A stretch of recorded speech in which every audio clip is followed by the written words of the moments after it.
Hey everyone, welcome again. Special guest today is Ian O'Connor. Ian is an award-winning columnist, New York Times best-selling author.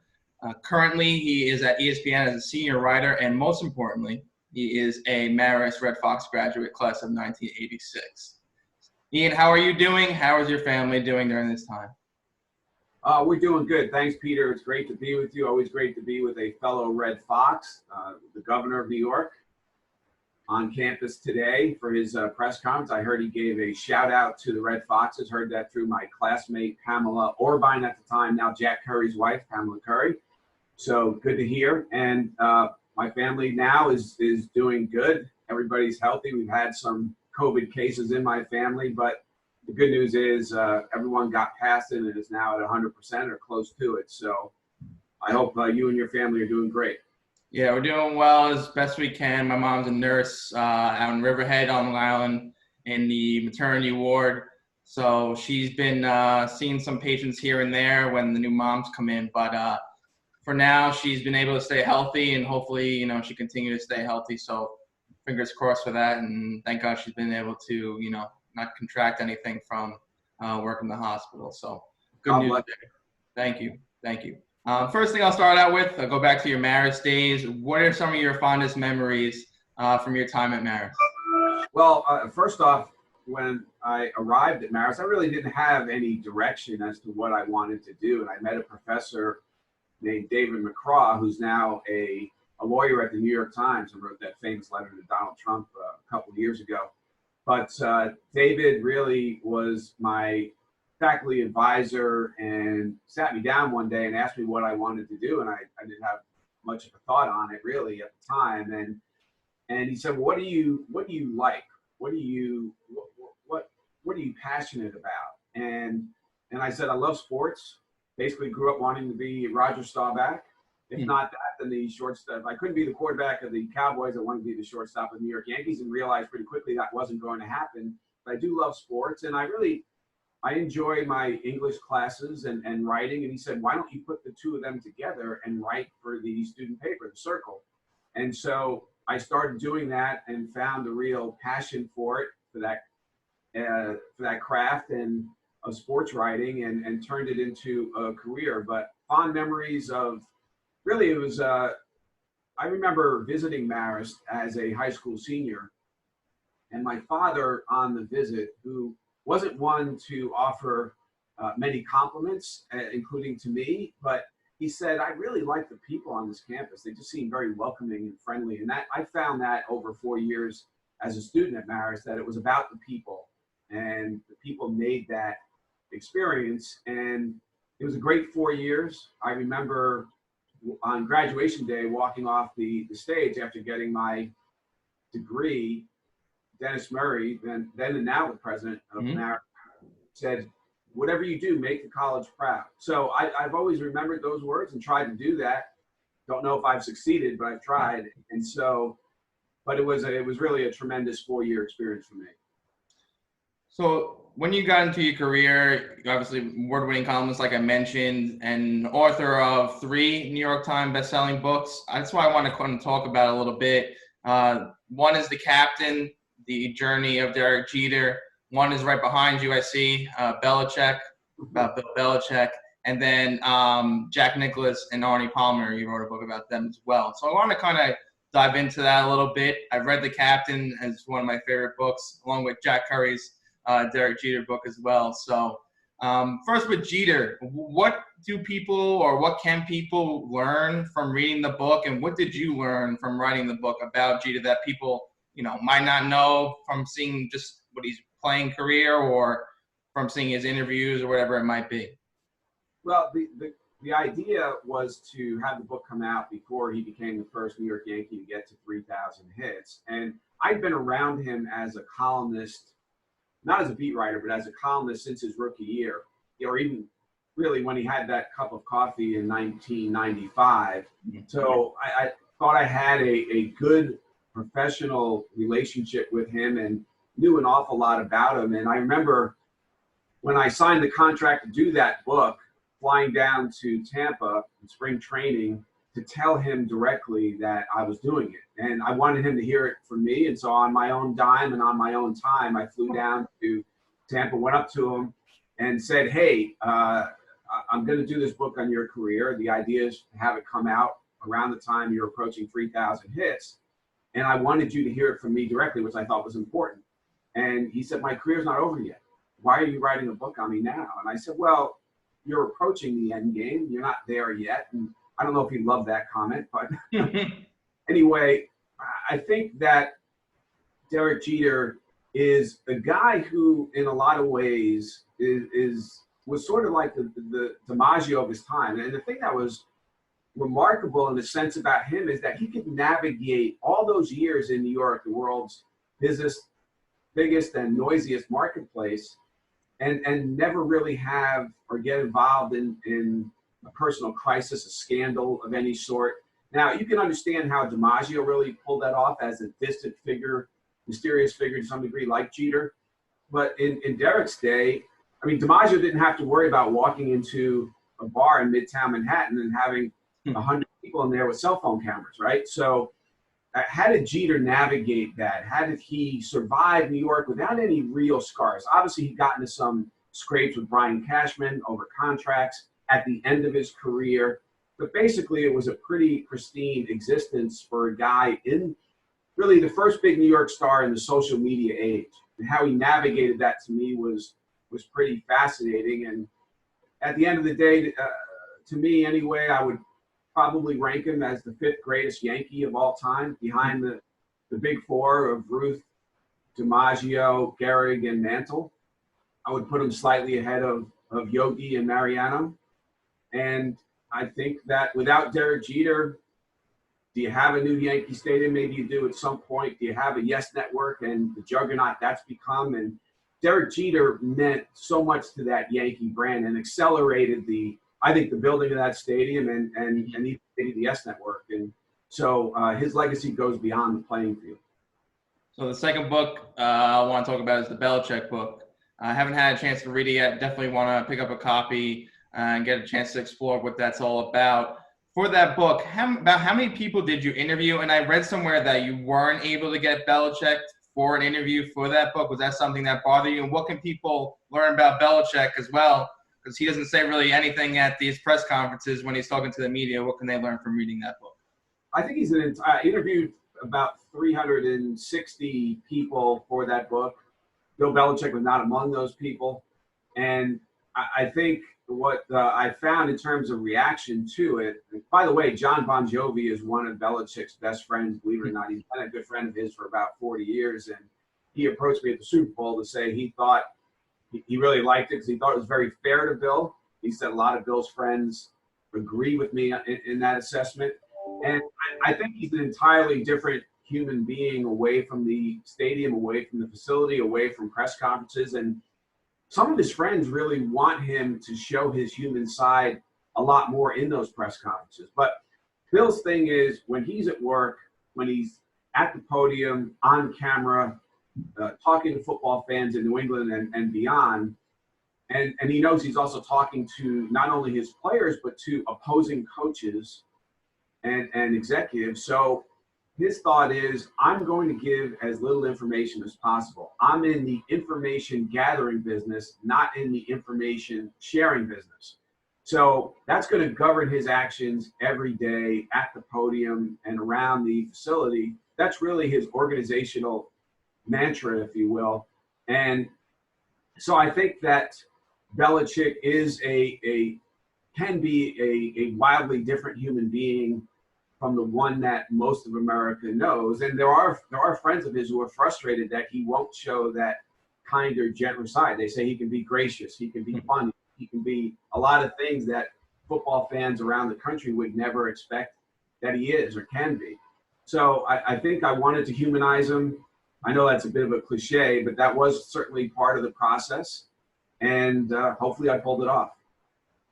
And the Arnie and Jack book, I wasn't alive to see them play, but the rivalry they had seemed like it was, you'll never see something like that again between two golfers at that high of a level.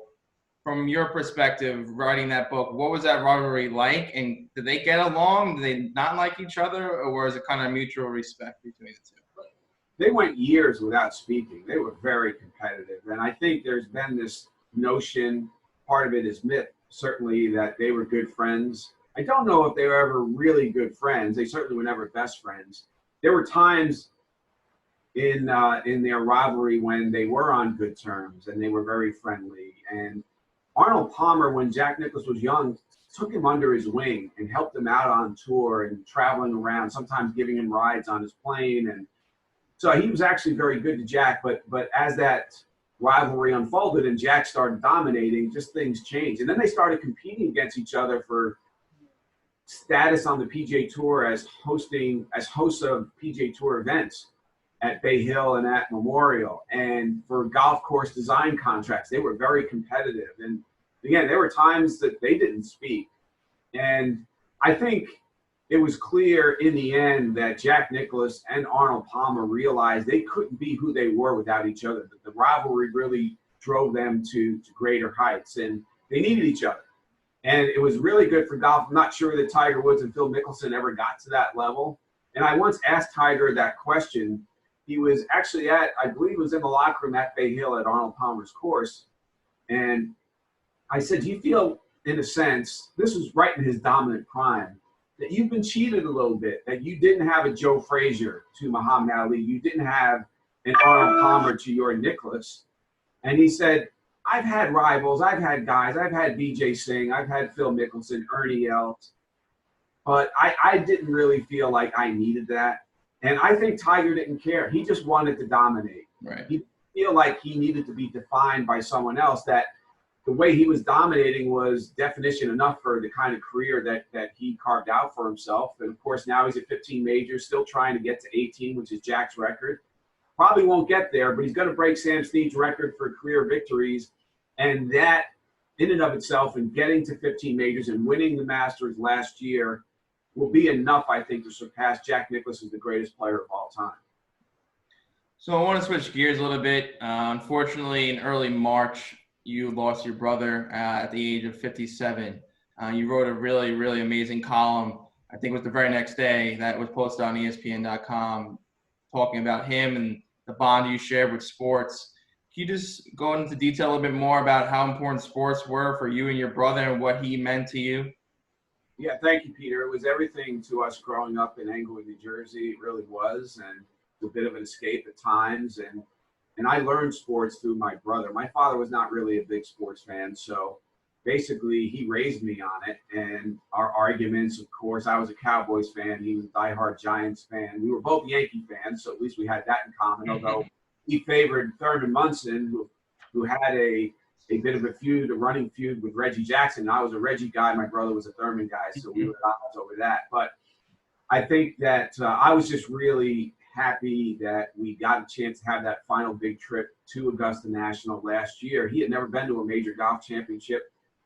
Augusta National has a rule that if you cover 20 Masters, on the 20th, you get a free ticket. I didn't even know that. Wow. This is the first time I ever had an actual ticket to the Masters. And, of course, the first person I thought of was my brother, who at the time, we thought anyway, was perfectly healthy. And so we make that trip together. I walked most of 72 holes with him, and, of course, never had that experience before. And lo and behold, I'll never forget, on Sunday last year, and if you remember, Peter, they pushed up the start time because of the weather. So it was a weird Masters. But we walked with Tiger. We get to the 16th hole.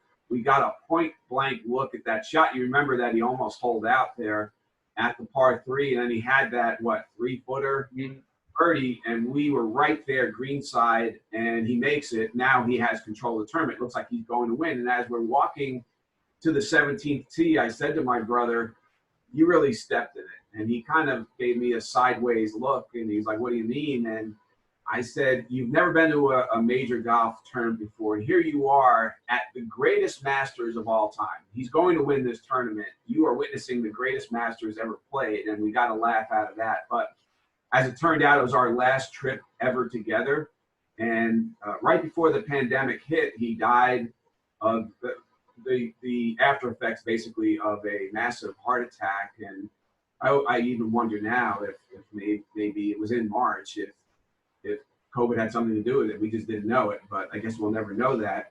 And so that really shattered our family. But that memory of being at Augusta with my brother for, again, probably the greatest Masters ever staged is one that will stay with me forever. Truly amazing. It really is. And, thoughts and prayers to your family. I know it's been a couple months removed, but I couldn't imagine what it would be like to lose your brother. So, thoughts and prayers with your family regarding that. When you sit down to write a book or write a column, and like I said, changing gears again a little bit, when you sit down to write a book or write a column, what runs through your mind as far as, are you thinking, what is a person going to want to read? What is a person, if they're going to like this or that? What runs through your mind when you sit down and make sure that, hey, they're going to pick up this book, or, hey, they're going to click on my column to make sure that it's interesting to them? Well, I always want to tell stories about people. I always feel like I want to write about the man or woman and not necessarily the quarterback or coach or shortstop, whatever it might be, or two guard. I just feel like I write about people. So I'm always looking, again, to humanize. And I think human stories really are what connect with the reader. So, but at the end of the day, you're trying just to tell the best story you have. And so to me, when I interview somebody, I want to know about that person and his or her life more so than I want to know necessarily about what went on during the game or practice. And so that's kind of how I would say that my career has revolved around that goal and that premise. And that is that people want to read about people. So how do I tell those stories that really connect with them and resonate? And whether it's a book, a column, a long takeout for ESPN.com, that's what I'm trying to do. And you've written so many columns throughout your career. Probably can't even count how many there have been, but has there been a column where you really, really enjoyed it, and then once you've written it, the feedback was amazing? Or on the other hand, was there a column that you wrote where you got some maybe negative feedback and you had to kind of explain why you wrote the column for those people who are giving you negative feedback, or if it was a person that you wrote about? Well, with social media, the negative feedback is it can be fierce, and it keeps you honest. And well, the one that I would say I got the most reaction on from a negative standpoint over the last 20 years is obviously the infamous column I wrote about Bill Belichick in 2000 when he was hired. And nobody cares or remembers anymore that 75% of the NFL agreed with me at the time. And Robert Kraft will tell you that so many people, even in the league office, were telling him, do not hire this man. He had 4 losing seasons out of 5 in Cleveland. He walked out on the Jets as their head coach after 24 hours. He had this public personality that was just brutal and oppressive. So I've had to live with that one and get reminded of that more than once a year. So that's been a rather interesting experience for the last, but it hasn't been 20 years. I guess it really started probably about 12, 13 years ago. And in terms of a positive response, I would say the column that you graciously mentioned about my brother, that got a lot of response. Recently, a column I wrote about Eli Manning as he was facing his final Sunday as an NFL quarterback, as a New York Giants quarterback, and found out some stuff, even though he had been in the marketplace since, 2004, that hadn't been written before about him, particularly from a close friend of his based in Long Island, Greg Leader, who had never been interviewed before. And he had been a little bit of another big brother to Eli as soon as he arrived in New York. And through his wife had gone to school with Cooper Manning, Eli's brother. So, and was a Long Island guy who was a lacrosse star at the University of Virginia. And when Eli arrived in New York, he kind of took him under his wing and had never been interviewed. And I found him, and he was great, told a lot of stories and some things behind the scenes in and around New York and Manhattan and New Jersey that people didn't know. So I got a lot of positive reaction from that. And I think again, it was sort of revealing a different human side of Eli Manning. He's also a bit of a distant figure, maybe not so much as Derek Jeter, but along those lines. And he did try to follow the Jeter model. Jeter called him his rookie year when Eli was struggling a little bit, told him to keep his head up, but told him as well that I really like the way you carry yourself and continue doing that. And Eli Manning did live the Jeter life in New York in a public way, as far as never getting associated with anything that was even close to a scandal. So I think that telling that story as he faced his final Sunday as New York Giants quarterback really connected with people.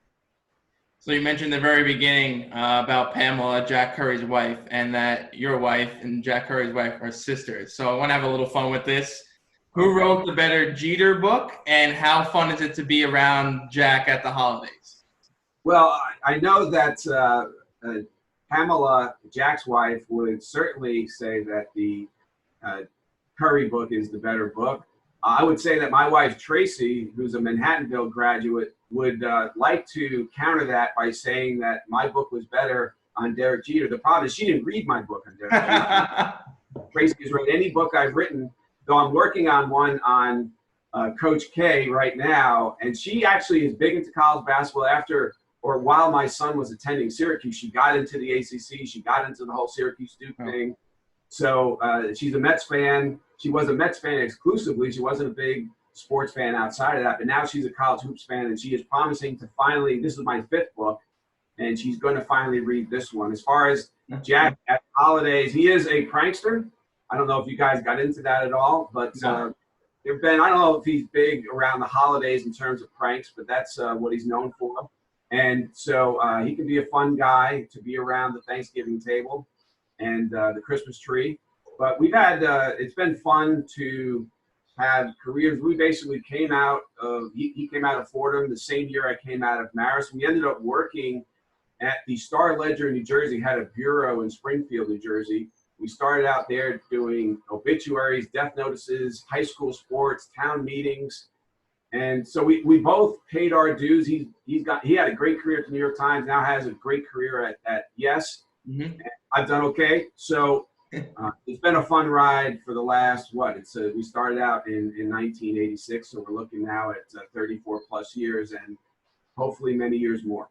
Thanks. The final thing before I let you go, sports, we're all missing sports. We know that's kind of not as important, definitely not as important right now with all the events that are going on, people unfortunately dying of the coronavirus and struggling, people losing jobs. So sports, we do miss it, but it's not important as some of the things that are going on. Having said that, though, when sports do return, and I think you were covering the 2001 during the 9/11, I think you were involved with that a little bit, I'm sure. Sports came back and were kind of a healing process for the people to kind of get back to normal and feel like, they could go to a ball game and remain safe. When sports do come back, I'm talking about the big sports. Obviously, we have UFC this weekend, but I'm talking about the NBA, MLB, NHL, the 4 major sports come back. The NFL, obviously, in September. Do you kind of think sports are going to kind of play the same kind of role they did in 2001 as far as healing and getting people back to some sense of normalcy? I do, Peter, and I'll never forget being in Shea Stadium when Piazza hit that home run in the first baseball game played in New York after 9/11. It's the most profound experience I've ever had in a ballpark, at least during the regular season. In all my years of writing sports, I'll never, ever forget that moment. And I do think that sports will certainly play a role. It always does after disasters, wars, plagues, pandemics, and terrorist attacks. I just think that so many people in this country do care about sports. It's really a fabric of or part of the fabric of our American society. And so I really hope that what we're seeing now in Korea, that the Korean Baseball League will continue on with nobody testing positive. I think that will provide a source of inspiration as American sports come back and baseball comes back. And I'd love to see the NBA playoffs actually staged and played. And I do think that'll happen. I'm an optimist when it comes to these things. And I really thought that the PGA Tour did a good job in getting a tour schedule in place starting the second week in June to give people hope, and they were very confident they could pull it off. And so I'm looking forward to it. I know there are millions and millions of American sports fans who've been so touched by the pandemic, including myself. I've had it in my family. My wife had it. My sister had a life and death struggle in the hospital with it. Her husband did.